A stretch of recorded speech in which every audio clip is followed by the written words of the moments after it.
warahmatullahi wabarakatuh. Perkenalkan, saya Sari Amanta dengan NIM 24033040. Di sini saya akan menjelaskan tentang mata kuliah pengantar coding lagi pada minggu kedua. Baik, langsung saja. Yang pertama saya akan membahas tentang pengertian bahasa pemrograman. Bahasa pemrograman adalah kumpulan instruksi dengan aturan tertentu yang digunakan untuk mengendalikan komputer. Fungsinya adalah untuk memproses data sesuai dengan alur berpikir pengguna. Terus, yang kedua, ada kelompok bahasa pemrograman. Bahasa pemrograman dikelompokkan menjadi beberapa jenis berdasarkan karakteristik dan cara kerjanya. Adapun yang kelompok bahasanya yang pertama yaitu Object Oriented Language atau bahasa berorientasi objek. Contohnya adalah Visual DBase, Visual Fox Pro, dan Visual C. Digunakan untuk membuat program berbasis objek yang modular dan mudah digunakan kembali. Yang kedua ada High Level Language atau bahasa tingkat tinggi. Contohnya adalah Pascal dan Basic. Lebih mudah dipahami manusia karena sintaksnya mendekati bahasa alami. Yang ketiga ada Middle Level Language atau bahasa tingkat menengah. Contohnya adalah bahasa C. Menggabungkan atau menghubungkan fitur bahasa tingkat tinggi dan rendah untuk efisiensi pengelolaan memori. Yang keempat ada Low Level Language atau bahasa tingkat rendah. Contohnya yaitu bahasa assembly, digunakan untuk komunikasi langsung dengan perangkat keras dan membutuhkan pemahaman mendalam tentang arsitektur komputer. Yang ketiga ada generasi bahasa pemrograman.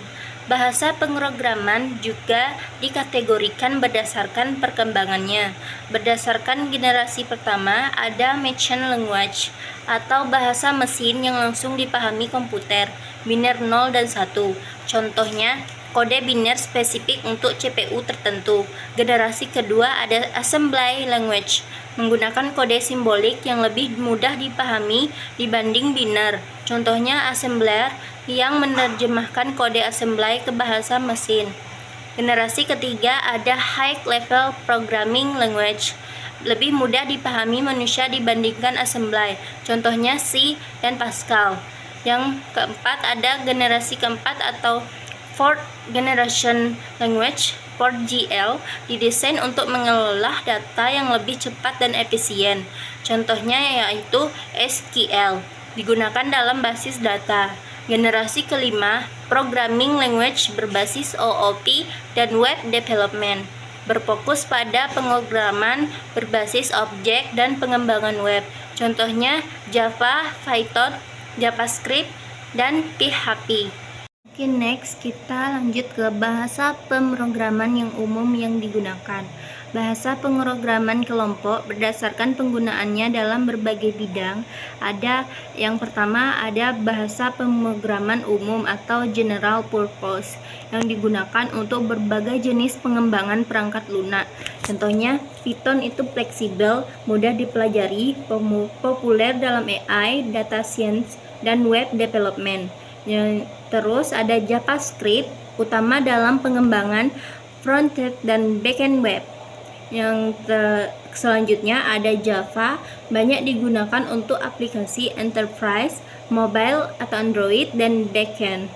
Ada C++, digunakan untuk game development, sistem operasi dan aplikasi berkinerja tinggi.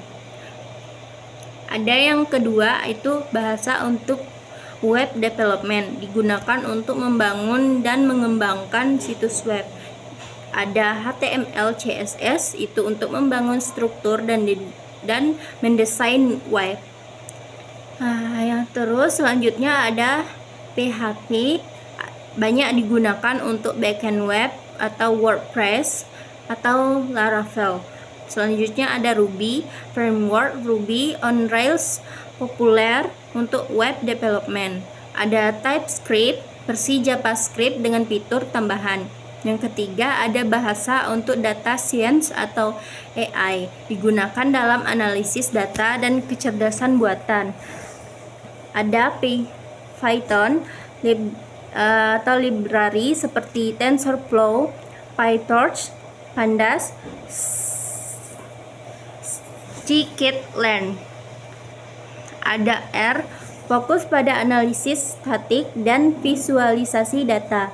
Ada yang keempat, yaitu bahasa untuk mobile development, digunakan dalam pengembangan aplikasi mobile. Ada Swift, digunakan untuk aplikasi iOS. Ada Kotlin, bahasa utama untuk Android.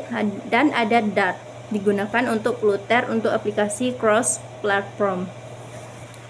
Yang kelima, ada bahasa untuk sistem embedded, digunakan untuk sistem operasi dan perangkat keras seperti C, digunakan untuk sistem operasi embedded system dan hardware programming. Dan ada Rust, alternatif modern untuk C atau C++ dengan keamanan memori lebih baik. Kita akan membahas tentang penalaran untuk penarikan kesimpulan. Dalam logika dan pemrograman terdapat dua metode utama untuk menarik kesimpulan. Ada penalaran deduktif, yaitu berangkat dari pernyataan umum yang benar menuju kesimpulan khusus. Penalaran induktif berangkat dari pernyataan khusus menuju kesimpulan umum. Berikut adalah tabel perbedaan untuk penarikan kesimpulan tentang penalaran deduktif dan penalaran deduktif.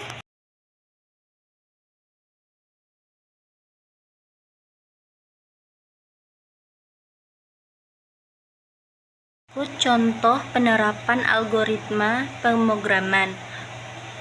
Boleh dilihat pada slide-nya. Baiklah, sekian dari presentasi saya. Saya ucapkan terima kasih dan wassalamualaikum warahmatullahi wabarakatuh.